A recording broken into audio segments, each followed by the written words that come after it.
Awesome. How is it, Lambros? It's going well. How are you doing? I'm good. I don't see any fires behind you. No. Thankfully, I'm out of the fire zone. But they did Nice. say there's smoke in the air, so I don't know. I haven't seen it. Haven't been able to smell it or breathe it, so I don't know what's going on. Yeah, I haven't read too much on it. I've seen pictures from the East Coast, Okay. and they're getting some yellow skies and some fogginess from the fires. Yeah, But yeah. I've seen the same pictures as well. But the real estate market's on fire. That's for sure. So yes, it Nice is. pivot. Nice pivot. It is. That was a very good yeah, pivot. Um, yeah. yeah. So what's been going on up in your area with real estate? Yeah. I know we'll get into it with the show, but Sure, no problem. Yeah, absolutely. I didn't mean to jump the gun here a little no, bit. it's If all you guys have good. other questions or anything, but yeah, I mean, things have picked up a lot since about early March or so. We've had a ton more supply come to the market and even more demand, right? So the demand right now is outpacing supply. Uh, Month over month, it's almost getting back to normal levels that we saw last year. Took a dip, and during the pandemic was crazy. So I kind of don't include those 2 years or Yeah. 3 years or whatever they are. So I'm looking at pre-pandemic numbers, and we're close to the averages, pre-pandemic numbers. So we're getting back to a normal market right now. Yeah. But we are seeing, with the low supply, we are seeing bidding wars again. And we're getting an average of about 3 to 4 offers per sale, right? So Yeah. anytime somebody goes to put in an offer, there's going to be at least three other people bidding at the same time. Yeah, on average. Yeah. And that's good to hear that the interest rate didn't stunt the demand side of things, which is good to see. Well, yeah, that might be too early to tell, right? Because we had, like, I don't know how it works where you are, but here we just had an interest rate announcement yesterday.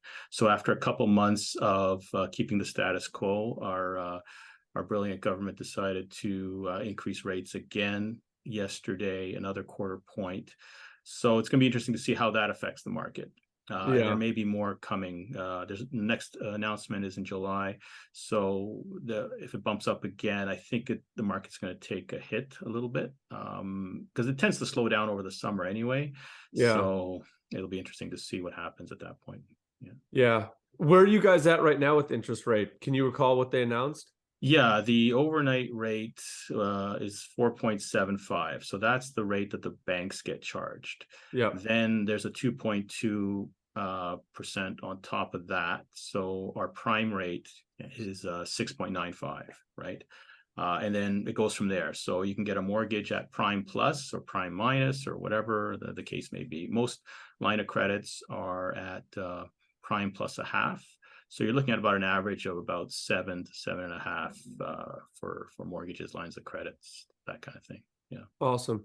Yeah, and we're going to dive into that with the show because there's not a lot of people that understand when they make the announcement and they make their rate, that isn't the rate you're getting. That's the rate the bank is getting. And then That's there's right. on top of it. So that's a super cool dynamic. If we can jump into that. Sure. Yeah, absolutely. Yeah. That'd be awesome. I don't think we have to stop. Just keep it going and just say, hey, yeah, we're back. And yeah. Oh, yeah. We'll skip the intro. Yeah. Or just. Okay. Yeah. Whatever you guys want. I mean, because everybody knows Lambros. This is your 4th time on the show, I believe.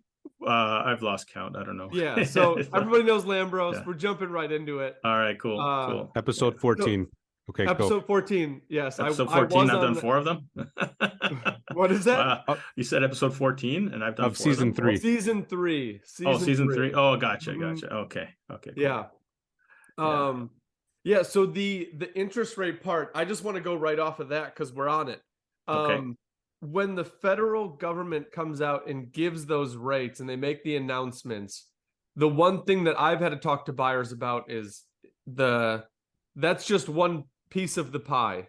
Like you said, there's prime on top of that, and then there's I don't know if you want to call them fees or there are I don't know if they're fees, but they're just what the bank charges, right? So you can get a mortgage at prime plus, or you can get If you got really good credit and really good down payment, you may even get a prime minus, so whatever it is, they might give you a discount. So there are discounts on certain lenders. Usually the major banks will give you a discount on certain things. The smaller lenders, if you don't qualify for a prime lender, like an A lender, you may have to look at other options like a B lender, C lender, private lender, and those tend to be more expensive. So they'll tack on more on top of the prime. Yeah. And then I just had a random thought, and I don't know if you'd be able to answer it, but through the buying process, they always talk about buying points. So when you originate your loan, you can purchase points, which is you giving them money up front and they lower your interest rate. Do you know what section of that loan you are paying the points to? Is it the prime? Is it that's over my head. I'm not really a mortgage guy, so I don't really know that part of the game. Yeah. So me either. Yeah. Yeah, you'd have to talk to a mortgage person about that. Yeah. Yeah, those are the ins and outs of exactly the legalities of it that I'm curious on, but sure. I'll talk to the right person on that one. Yeah, absolutely. So you guys you're underneath this new rate now, or where does that take effect with the announcement that just happened yesterday where they said it was 5.5? I believe 4.75 is 4.75. I apologize. That's okay. The key rate or the overnight rate, they call it, so that's the rate that the banks pay. Okay. It was 4.5. And actually going backwards, it was before all these interest rate, we had 8 interest rate hikes last year in 2022. It was at like 0.25, like almost nothing, like zero. Yeah. Right. So then they started increasing, and now it's jumped up to 4.75 in just over a year. Yeah. So you can imagine the shock that that homeowners are going to have when they go to renew their mortgages. So if they took a mortgage out at say 1.5% or under 2%, now they're going to go and renew, and it's going to be at 7 or something percent, right? So yes, yeah. And the magnitude of that isn't felt until you amortize your loan and you see the total amount. Correct. I was just looking at something yesterday so if you bought a house during that COVID period where money was free, $300,000 loan, 3%, and it extrapolated what your total payment would be. In today's market, if you bought a house for $10,000 less, you'd be paying, I think it was close to 3 times or 2 times the amount of the total loan for a lesser value house, just because the interest rate is so much higher than what it was before. And that is like a mind-blowing, you get to see the end game and how much you're paying and all this stuff. 100%. And most of it now, or more of it at least, is going towards the interest portion.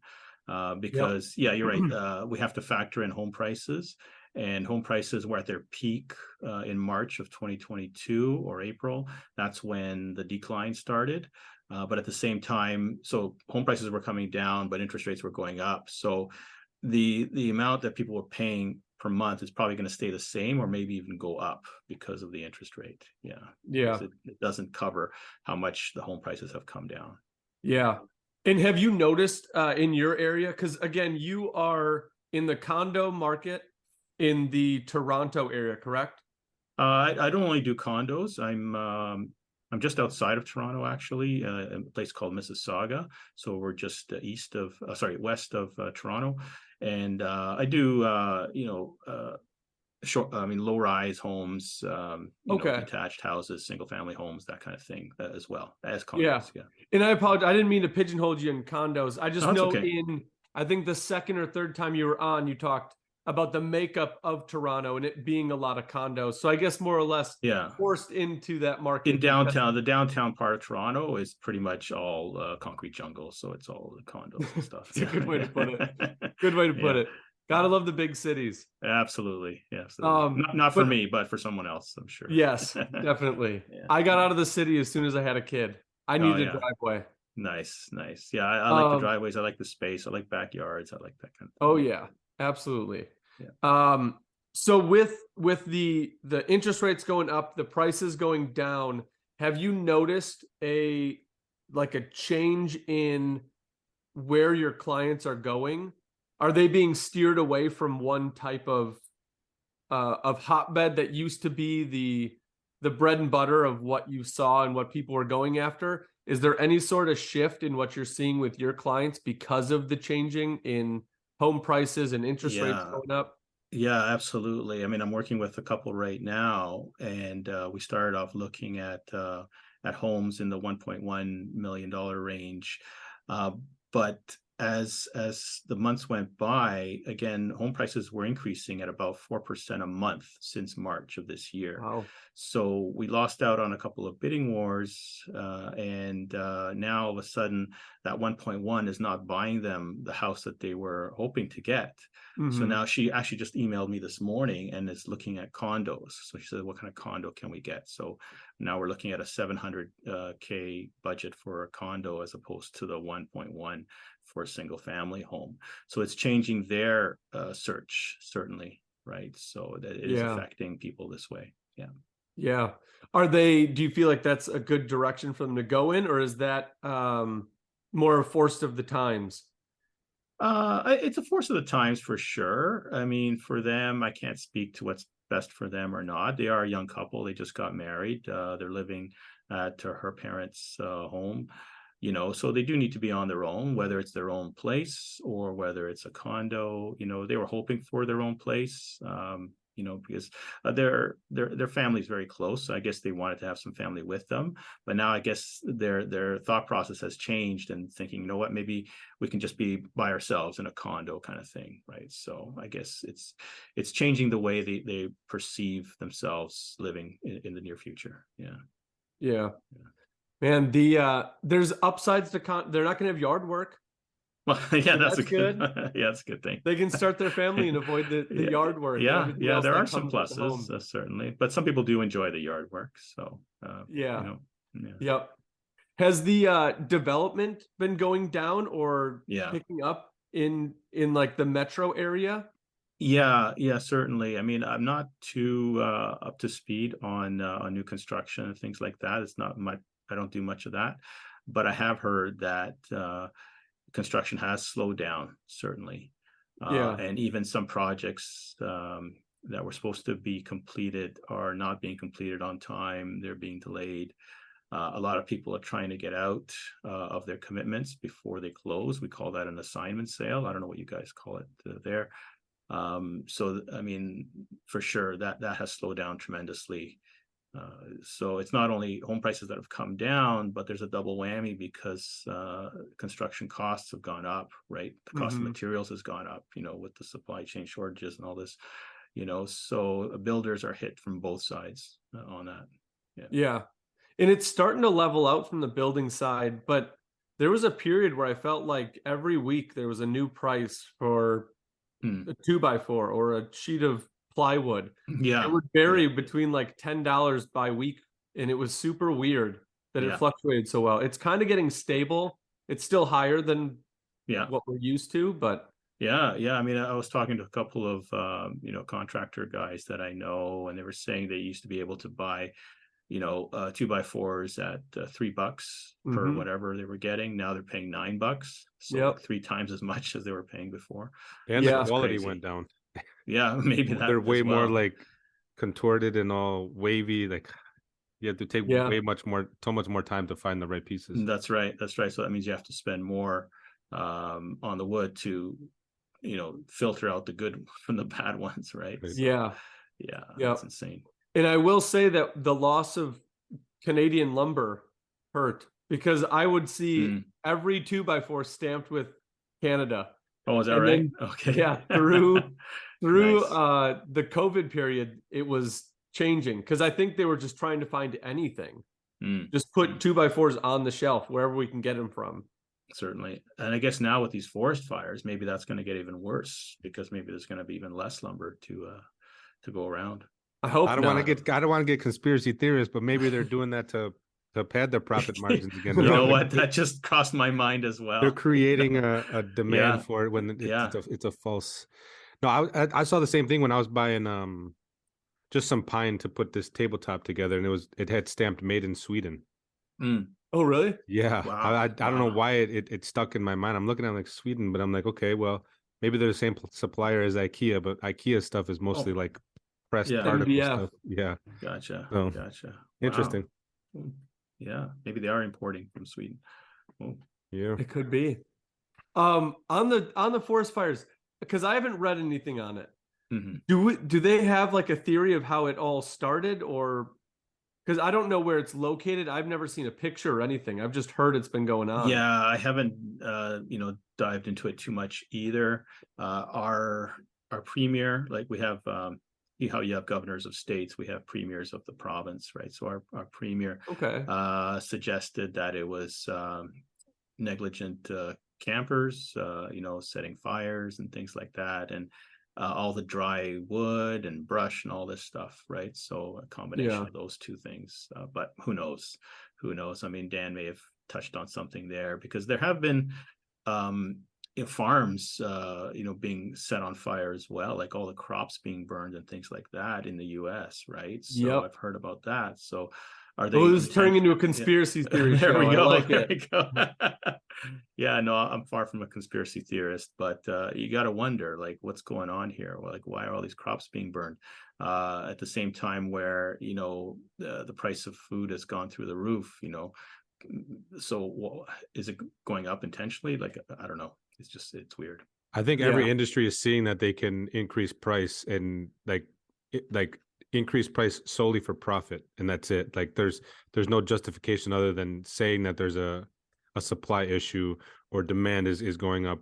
I had a guy randomly stop me the other day at the grocery store. He's like, I just came from Florida, and he's like, everything is like 2 or 3 times more expensive up here in Wisconsin than it is down in Florida. And we have no reason why, or can't figure out why, but if all these industries shifting, right, trying to take advantage of eggs for a while, toilet paper for a while, gas, like, but there's no, I guess, true or legitimate reason why that the prices have increased, other than, hey, let's just raise prices so that we can increase our profits. And that's the way I feel as well. Like, just stop increasing prices, and then when there's smoke, there's that'll fire, bring right? down inflation. Yeah, literally. So maybe that'll bring down inflation if you go after these companies and tell them stop increasing prices, stop burning your crops and things like that. Yeah, just the thought. Yeah, Right. No, it's kind of cool, and I've always talked about for me it was Walmart. There was always like back in the day there was this anti-Walmart push. Yeah. And I couldn't understand why people would bash a company and then go there and buy stuff from them. I'm like, you're doing the opposite of what you want to do. So in a little regard, I'm happy to see the boycotts that are going on about things that we don't like. Yeah. But also, like, I hope they're directed and they continue to be directed in the right way, and they can stop when they need to stop. Because that is, again, there's always a too much.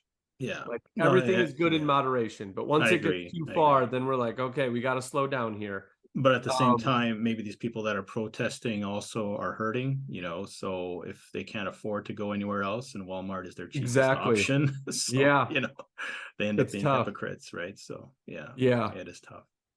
Yeah. So we'll see how that all shakes out. But in on the building side, it's super hard. You can't go to another vendor because the other vendor is going to charge you about the same price as well. Mm-hmm. So even if you don't like the brand, like, you're stuck because it's a resource, I guess. Yeah. That's right. So we'll see, I guess, where that shakes out. But the forest isn't, or the forest fire is not in any type of residential area, so it's not affecting the landscape of the real estate in the area, correct? No, not yet. It's far from us. Yeah. Okay. Cool. Thank God. Yeah. That's good. Yeah. I was going to say, it's going to be great driving to showings with the forest fire going on the forest in the background. It'll be like Twister. This house may or may not be there on closing day. We'll see. Exactly. Yeah, you better get a short closing if you want to enjoy your house. Quick closing. Quick closing. If I want to get my paycheck. Yeah. Have you been noticing anything with obviously the prices of homes are going up, have you seen, I know there's going to be a correlation with the average home sale, just with prices going up, your home sale is going to go up. Do you see the buyer pool moving into more of a B, C class, and the A's are left vacant? Because I'm making the analogy in the rental world. When we're in a climate like this, on the rental side of things, everybody drops a class. So if you're renting an A apartment, a luxury apartment, you'd go to a B. B's would go to C, C's would go to D. Helps save money, which really in inflation times, you're not saving money, you're just paying the same for less quality. Yeah. Yeah. Are you seeing that in your area where they're buying less luxury and just trying to get into something? Yeah. No, that's a good point. I hadn't thought of it that way, but it is happening. I had a gentleman who, I mean, his budget did not match the what he was looking for, so there's a great meme circulating right now with Joe Pesci. If you want to search for it, it's hilarious. It says when your clients budget doesn't match the actual house, and I'm not sure what movie it's from, maybe Goodfellas or something, and he's like, what the fuck is this? You know how Joe Pesci talks, right? So, sorry for the language, but I'm just quoting him. So it's hilarious. But that's pretty much what's happening, right? Yeah. I'm showing him around. He tells me his budget. He wants to keep it under 500,000. So I'm showing him, this is what you're going to get under 500,000. He's like walking in there like, no, I have no interest whatsoever. And then I show him something that's over 500,000. It's much nicer. And he says, okay, I really like this. And I said, okay, I don't want to mention his name, but we'll just call him Joe. Hey, Joe, this is going to sell. They're holding back offers here. It's going to get multiples. It's probably going to sell around 510. You okay with that? And he goes, yeah, what if we offer 480? And I'm like, oh, actually, no, he said 465 at first. I'm like, come on, like, it's not even going to work. They're not even going to look at your offer. So I got him up to 480. It went nowhere, obviously. It did end up selling for 510 for exact amount that I had predicted. So that was one lesson, but eventually he kind of, understood what his budget is going to get him. And he did end up settling for something much smaller. Class wise, it was okay. It was a nice place and a nice location, but it was much smaller than what he had hoped for. Right. So he had to compromise on the size. Yeah. Yeah. The sticker shock is real is Joe a new home buyer or first time home buyer? Well, no, yes and no. I mean, he did own a home with his wife, but they're split now. So this is the first time he's buying on his own. Okay. Yeah, I've seen new home buyers get kind of the sticker shock of this is what I want. Exactly. And we call it the Pinterest effect. Yeah. Like you look at all the Pinterest photos and you want that, and then you want the home, and then you see the price and you're like, well, I can't do that. And then you see what you actually get. And the previous couple I mentioned are first-time home buyers, so they're getting that Pinterest shock. Yeah. Sure. Yeah. And I want to, even if you ask them all the questions of what they want and what their needs are, like from 1 to 10, what is I can't do this without it. So a backyard, if you need a backyard, that's your number one thing. And once they go through a couple houses, then it all kind of changes because they see how much a first floor laundry would get them, or what 3,000 square feet would cost. Like those type of things that you can't articulate until you're standing in the house. 100%. Yeah. There's slow decision makers, that gets even worse because prices are going up, every day. Yes. So, and that's something that they learn sometimes the hard way. Yeah.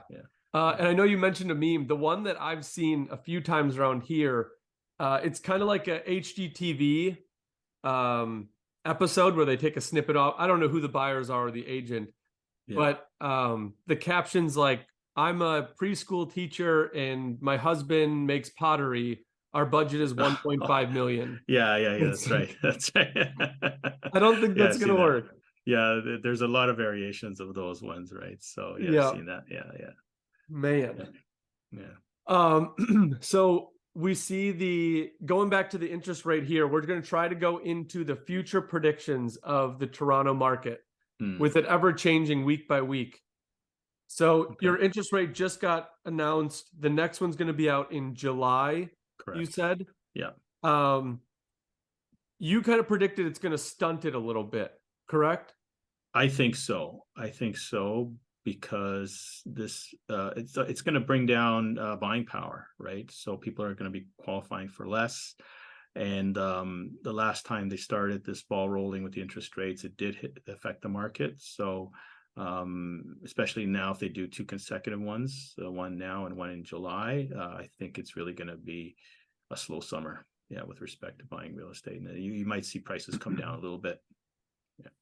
Yeah. And you were an agent during the last recession, correct?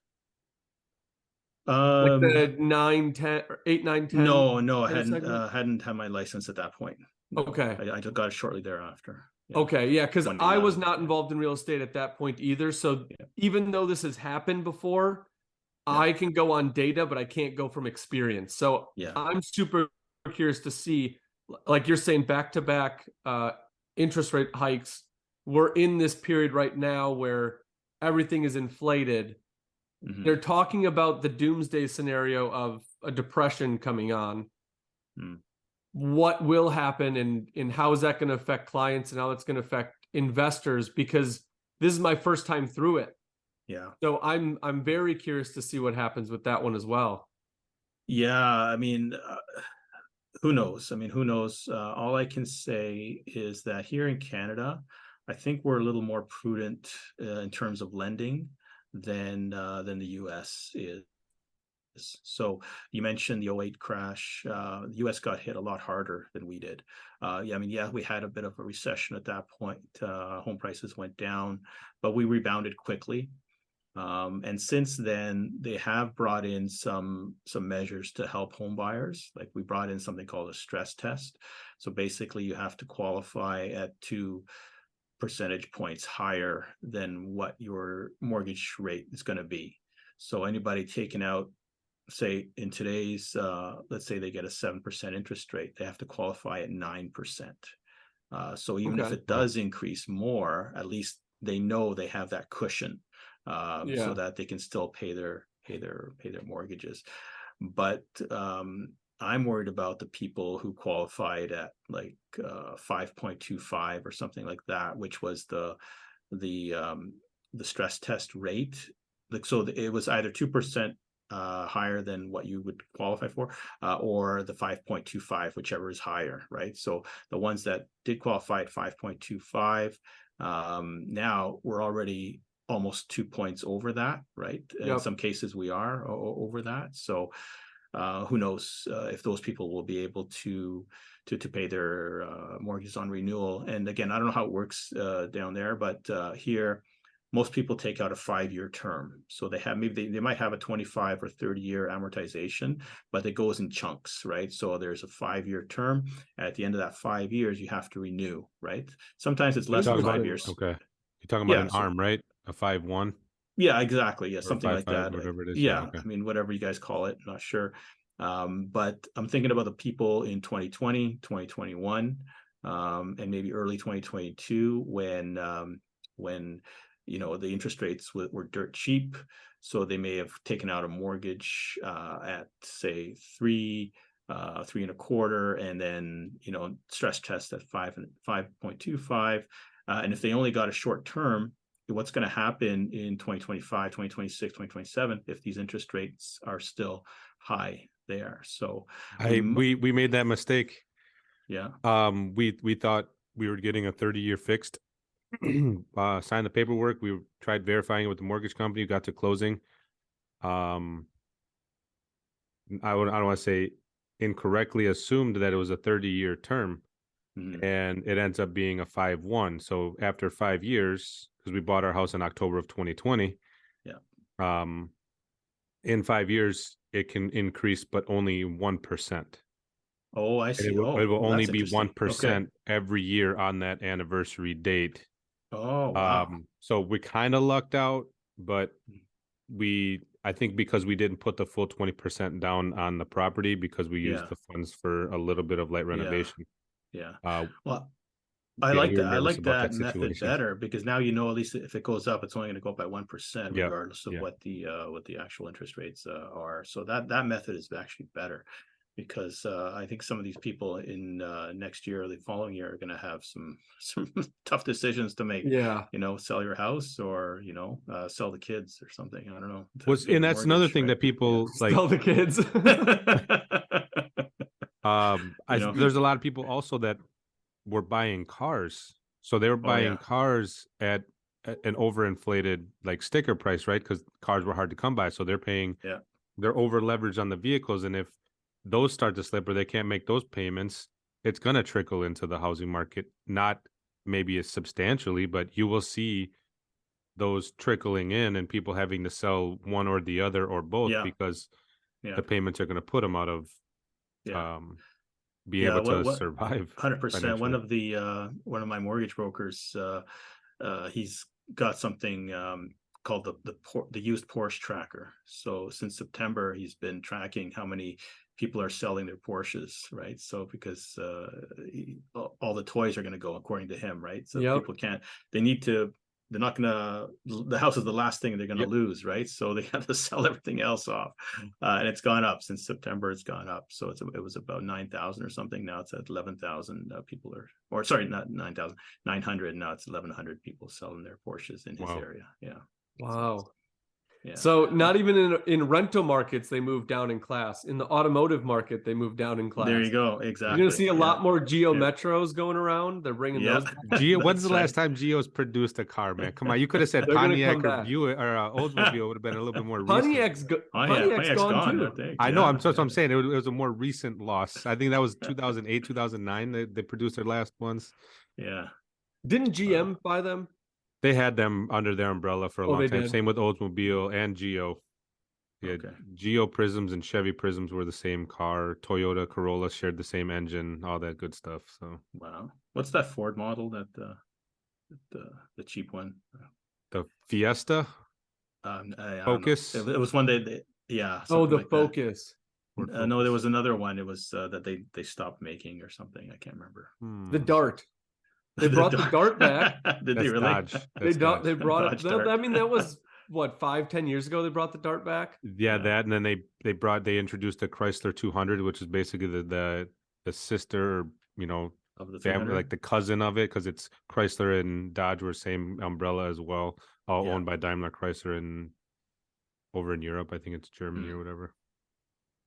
I wish I knew more about cars. I don't know the whole background of those things. I've had way too many cars, I'm willing to admit. Every couple of years I would get a new car, and I finally got out of my bad habit with that and started getting smarter with not having a car loan and all that good stuff. But your last one was a good purchase. That thing is a boat though. Yeah. He went down in his automotive class and he bought like a small tugboat. It's a 99 Mercury Grand Marquis. Oh, wow. Yeah. It had low mileage, 35,000 miles, and I just bought it 2 years ago. So wow. Absolutely. Nice. I'm trying to remember what that Ford one is. It might have been called something different in Canada, though. That could be where the confusion comes. I don't know. I mean, there's the Fiesta, the Ford Fusion. Was it long, like older, like late 90s or 80s or 2000s? I have no idea. Rambler? The Rambler. Yeah. No, when I was 16, I started learning to drive on my parents' Chevy Impala wagon. Ooh. So That's I know all about big boats, right? Yeah. Yeah. Wow. I think it made me a better driver because now if I can steer that thing, I can steer anything. Yep. If you can dodge a wrench, you can dodge a ball. There you go. I mean, I do have a question on that. With those the new home buyers that had that Pinterest effect. Yeah. As an agent, what are things that you do with those new time home buyers in your efforts to hopefully, like, I don't know, readjust their focus or readjust their lenses in terms of, all right, when I'm looking at real estate, I put my real estate glasses on, you got to get rid of the Pinterest filter and just see what it is. Do you have tactics, or have you learned tactics or been taught like little things to do and how to pull their realistic thought process back in. Yeah, no, that's a great point. With you got to get to know the people, right? So see, I mean, they might tell you one thing, but they might be thinking something else, and you never know who they're influenced by, right? I know with this couple, they lean a lot on their family, right? So their family has a big influence on them, especially the girl's mom. So I go directly to the source, right? Because she brought her mom a couple times on the showings as well. So now I'm kind of talking to her as well, because I don't want to point the finger at her, but it's because of her. They listened to her instead of listening to me when they lost out on the bidding war. So I told them it's going to sell for X. She said, no, we're going to go in at Y, and guess what? They lost it, right? So that's a lesson. I was hoping that was a lesson for them to learn, but unfortunately they still doing the same thing, because the mom has a big influence over them. So I try and I find out exactly how their thought process is, and who they're getting their information Who's from, pulling and the maybe strings? who's pulling the strings exactly, and Mhm. just talk to that person, right? Go to the source, right? And Yeah. say, hey, you know what, and make them see the light and say, look, this, I mean, I know you love your kids. I know you mean well. Your intentions are good, but this is not going to happen, right? Yeah. What you're saying and what you're suggesting, right? This You is ever go to reality. her direct and just say, "Hey, I appreciate the input. You're guiding them right or wrong, but are you going to be helping them financially make this decision?" Right? So you could have the best intentions for your kid, but they're the ones that have to live in it. They have to pay for it. Yeah, You're giving them unrealistic expectations with what yeah, they can either afford or what we're able to find for them. yeah. Like, I think there is that element as well. I okay, think if they were going to be going with the $1.1 million house, I think she was going to have um, uh, some financial input there as well. So okay, I think that's part of it as well. So that's why they lean on her so much, okay. right? And now that they've shifted to the condo, maybe she won't be as involved, right? Because yeah, we'll see how it goes. Yeah. There have been a couple buyers that I would sit down, and the couples are a little difficult because you'll have the husband that wants X and the wife that wants Y, Yeah, and you don't know how you're going to find a tri-level ranch with no exactly. yard yet an Yeah, acre. with So a like you're big trying barn. to, Yeah, yeah, yeah, you're trying exactly. to meet in the middle somewhere. A man 100%. But the cave in other a thing she is, shed. yeah, Yeah, yeah, she said, yeah. is the family focus. Yeah. Some parents or relatives will help with the down payment, so Yeah, now they're brought in. yeah, Hmm. that's right. I've That's right. I've had one where my clients weren't looking for a full fixer upper, but they wanted to put some of their personal touch in. And their grandfather was a contractor for 30 years. Okay. Mhm. So as you talk to him and as you ask him questions, more and more comes out. And I've never been the one to shy away from, okay, if your grandpa is a contractor and he's gonna be working on the house, have him come to the showing with us. Yeah, And I'll sit and I'll say, hey, I've been a contractor for X years. You've been a contractor for 20 years. So I'm just going to follow you around and you tell me. yeah, They like to they like to yeah. be Make them feel part of the decision-making process, right? exactly. So yeah, And at for the sure. end, I'll let them know that, hey, at the end of the day, this is going to be your decision. I can tell you if I think it's going to work or not. But at the end of the day, we don't know until the offer gets put in and we get an answer. So Yeah, I'm trying to help you from what I've seen. Your grandpa or your mom is trying to help you with what they've seen or what they can supply. But at the end of the day, it comes down to you and your decision. So you have to feel comfortable. yeah, But I will be direct and I'll tell you that I do not think that'll work if I don't think it's going to work. If you're going to offer 50,000 lower because your mom said that we should offer 50,000 lower, yeah, I'll flat out tell you that this is not going to work. yeah, yeah. That's And pretty much the case. Yeah, unfortunately, we put in the offer and yeah. then they get upset. And And then hopefully they don't get get upset. upset at And you. As they long get as you upset at can, me. I know. And that's Yeah. the tough part where you have to say, like, I do not suggest you do this. I don't think That's it's going right. to be a good idea. Yeah, But it'll always come back to you, unfortunately. yeah, Yeah, you're the one absolutely. delivering the news. Yeah, that's Yes, it. Shoot the messenger, right? You're right. I know. I know. Hopefully you can, and I also feel that if I can get in front of that, I'm going to call it the quote unquote decision maker, because in that scenario, the mother would be the decision maker. Correct. if you can talk to them and try to ask them questions to see where they're coming from, it may help you kind of guide your actual clients as well. So you're not talking through a filter. Because I never feel like the end person I don't get the right message from the mom through the filter, and the mom doesn't get the right filter or the message through the filter from me. Yeah, that makes sense. Yeah. So if we can bring them together, I feel like 100%. I always like to talk to everybody at the same time. So I had a situation where we've had a few times actually on the selling side, right? So there was two different sellers, whether they were sisters, or so they weren't necessarily a couple. They were just two people that happen to own the house. So, and it's difficult because you got to get them both on the phone at the same time, because again, things can get lost in translation if you tell one person and the other side, especially if there's conflict between the two, right? So yes, the one side thinks you're favoring the other side, and it just becomes a big mess, right? This happens in divorce situations or estate situations where the siblings can't agree on stuff, stuff like that. Yeah, I had talked to an agent early on in my real estate days, and that agent did primarily divorce sales. Yeah. And I was like, that has got to be a mentally exhausting market. Yeah. And he's like, yeah, half the time I'm an agent and half the time I'm a therapist. There you go. There you go. You just hope that they're cordial.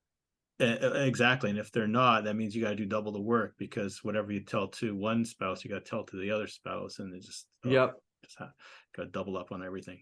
Yeah. Yeah. And he talked about phone calls. He'd have to call the husband or the one party and then call the other party. And okay, well, that gave me news, so I got to call them back. Yeah. And who do you call first? They wouldn't jump on a phone call together. No, exactly. Oh, does my husband know? Yeah, already. Why'd you call him first? Oh, right. You can't. Yeah. It's a no-win situation. Yeah. Yes. Sure. Yeah. Man, but you're all just trying to get to the end game, and hopefully you can just unify them at much to that point. But oh, that's tough. That's tough. Yeah. So we're in July. I'm trying to think of when we could get you back, because I want to constantly track with how this interest rate situation's going, because over here I feel like we're in a very unique kind of area, because we actually just passed legislation for like loan assistance. Oh, so, really? Yeah, the clients with a higher interest rate are now there's tacking on points so that you can help with some of the more at-risk loans. So higher credit score, you pay more to assist with the lower credit score lenders or lendings. Okay. And that started back in late March, I believe, or early April. So I think that's going to be our biggest yet to see what happens. Because I think you were trying to explain about the protection in the loans and how Canada has the 2 percentage points higher. Yeah. And I'd like to look back, because I might be way off on this one, but when we tried to come out of the last depression, we started opening up lending to some riskier loans, which would then foreclose, and then we had our foreclosure upswing. And I think this is an effort to try to mitigate that from happening again. Yeah. But there's been a lot of pushback with people about, obviously, why am I paying for an at-risk loan when I'm not at risk? Yeah. So, and then on top of that, with the interest rates going higher, I am super curious to see what happens through the summer months, when normally we're seeing our uptick. What's going to happen? Because there's still houses on the market. It's lower, but I don't see a mad dash, or maybe I'm just skewed because I saw a mad dash through COVID. Like, I'm not taking out those 2 years maybe like you are. Yeah. Well, I only take them out when I'm trying to look at stats and compare today's market to a normal market, right? Because those were far from normal. Those are anomalies, yeah. Yeah, exact anomalies. 2022 was not normal market. Things were going down the toilet. 2021 also was not a normal market, because it was going the other way. It was just increasing craziness. It was double-digit appreciation we saw month over month. How is that sustainable? It's not. Yeah. Right? And we saw what happened the following year. And 2020 also wasn't normal because that's when the pandemic first started. So we saw, everything there. So we saw the market just stop for 6 weeks. Nothing was selling. And then all of a sudden it took off again because they brought the interest rates way down, So when interest rates are being toyed around like that, then it's going to affect the market in weird ways. So I always look at 2019 and earlier. Yeah. So it's going to be a wild kind of, a wild time for some people.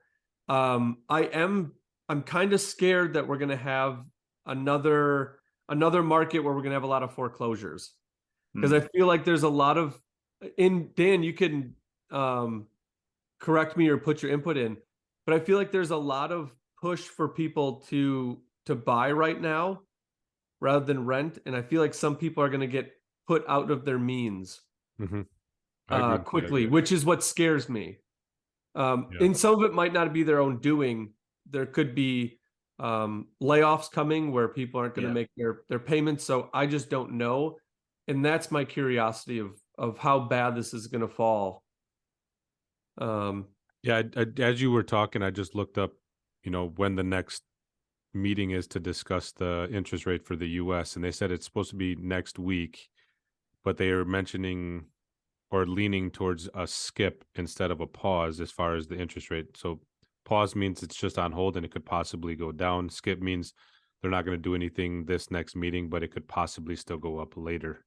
Who knows? And I think I just checked our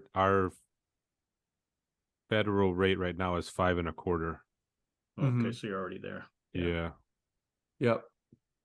Yeah, we've been seeing like in between 7 and 8 primarily here.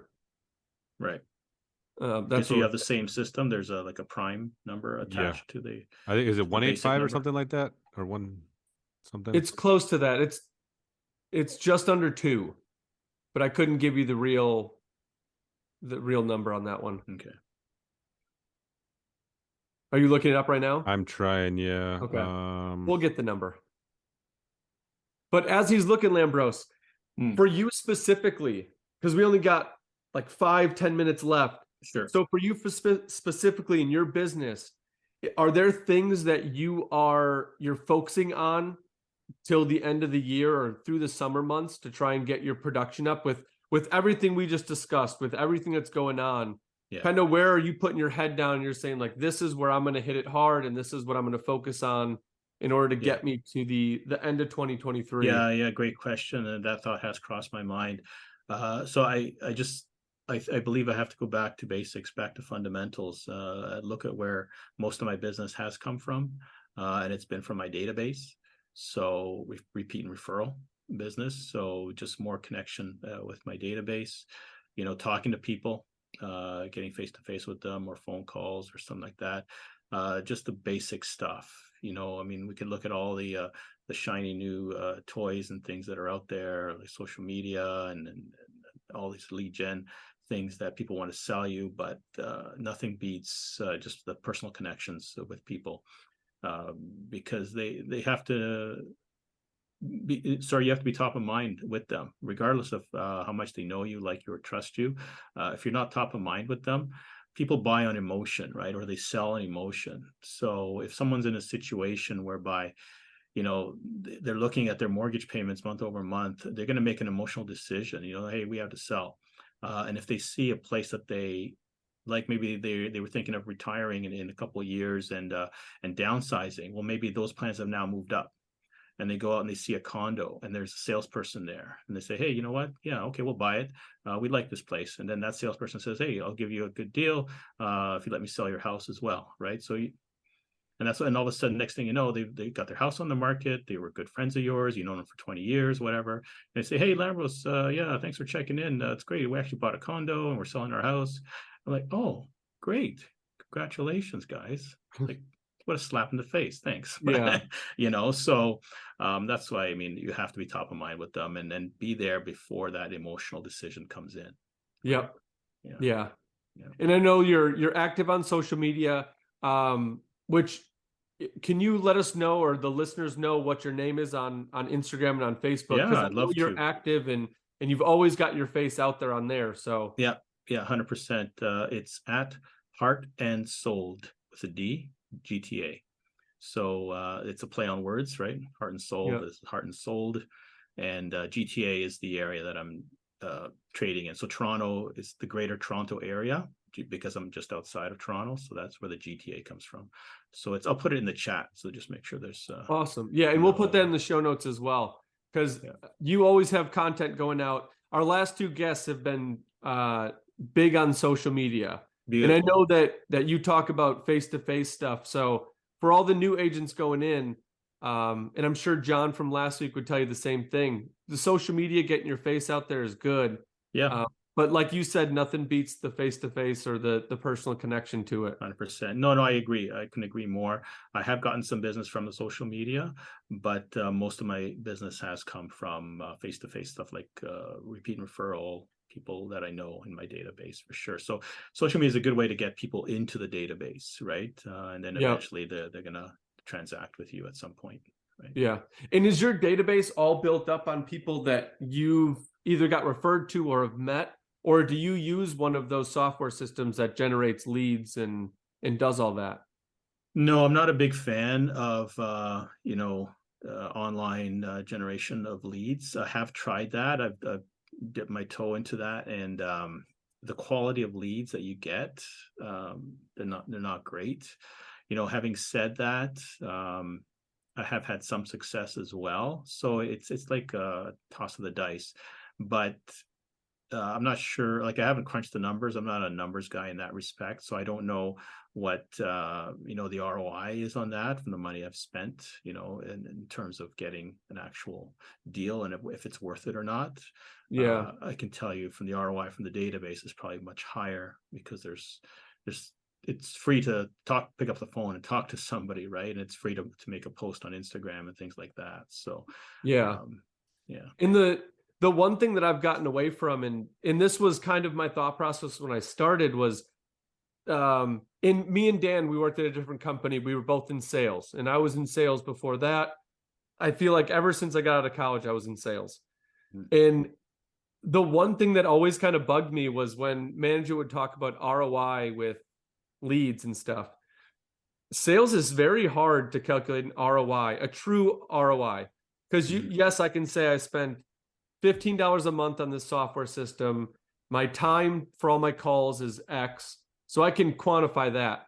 But when I sit down and have coffee with somebody, or have a great conversation on the phone who leads to two other leads, like, yes, that phone call in total might have costed me $3. Right. But what is like the true ROI of a personal connection and a relationship with the person, which is what sales is. It's a personal connection. Yeah. So it's kind of tough. I feel like they have to create some sort of, like, ROI is for the accountants. Like, in the numbers world, is there a different way? Is there a different way to like define that? So like when you say ROI, it's obviously looking at the business side.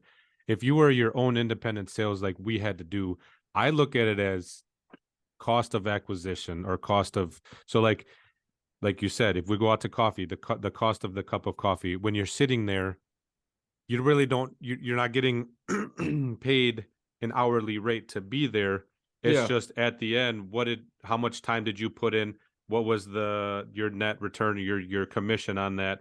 And then if you spent 22 hours on, acquiring them, you divide that by your commission. You're like, okay, well, was that worth it? And then you could go so down. I had to get gas. I had to get a car wash. I had to do this on the way there. Like, there's so much stuff that that's right. So there's like, you could almost get lost in all of the analytics behind it. But if you're more efficient, and like you said, if you utilize that one person and you say, hey, if you're not interested in using my services, no harm, but you have, a couple of referrals you could ask me of. And that was one thing that I think I took away, and that is beneficial to building your own book of business in whatever field it's in, because referrals are huge. Yeah. And like you're saying, it's just not a simple equation that you can come up with quickly. Right. So Lambros, in your defense, for you not to know your ROI, I get it. Because if I go out to coffee and they don't work with me, but they refer me to somebody else, and then that Exactly. person 5 years later refers me to this person, Yeah. but they're a property manager and has 50 apartment complexes. Yeah. Do I chalk that up to my first coffee meeting with the person that didn't work with me? Exactly. Or did I just do what I had to do to make my connections and connect with people? 100%. I have a guy who reached out to me. First met him 10 years ago. I was handing out some flyers in a neighborhood, and he happened to be in his garage, right? So we just struck up a conversation. And since that time, I put him in my database, just sending him, monthly email updates, and all of a sudden he reaches out to me, and he's like, "Hey, you know what? My mother's my wife's mother passed away. Now they want to sell their house. Do you have some time to come and take a look?" Kind of thing. Yeah. Right? So you never know. Yeah, you never know where this business is going to come from. Yep. I just had the builder that helped me build my house. We'd kept in touch, but I'd never sent him anything about agency or buying, selling. And a couple years ago, he had reached out and said, "Oh, my parents have passed. They're going to sell the house. We just wanted to come to you because we know that you're an investor, and would you be interested?" And I said, "Oh, I'm also an agent. Would you?" We can do this two ways. I can give you a letter of intent of buying your house. So at least the house will sell by this date. But I'm also an agent, and I think on the market you can get more money. So do you want to go to the market with this letter of intent in hand? So we'll put it on the market. If it doesn't sell, I'll buy it. Or you can go on the market. The market is super hot right now, and you can try to get top dollar for it. So I worked with them. They weren't even in my marketing. I paid him to help me build the house, and it came with the real estate deal. So you never know how it's all going to turn out. You just got to be very persistent, put your face out there, and connect with people. And exactly, like I said, you just got to be top of mind with these people, and be there whenever the time comes for them to make that decision. Yeah. Well, keep it up, keep busy, stay cool, stay out of the fire. Thanks. Appreciate that. And we're going to check back with you probably in the fall just to see where everything shook out in the greater Toronto area. Sure. Yeah. Sounds good. Awesome. Well, I appreciate your time. Thanks, guys. I appreciate it as well. Thanks for having me on. It's always fun. Thanks. Yeah, always great having you on. So we'll talk to you soon. Have a good weekend. You bet. You too. Take care, guys. See ya.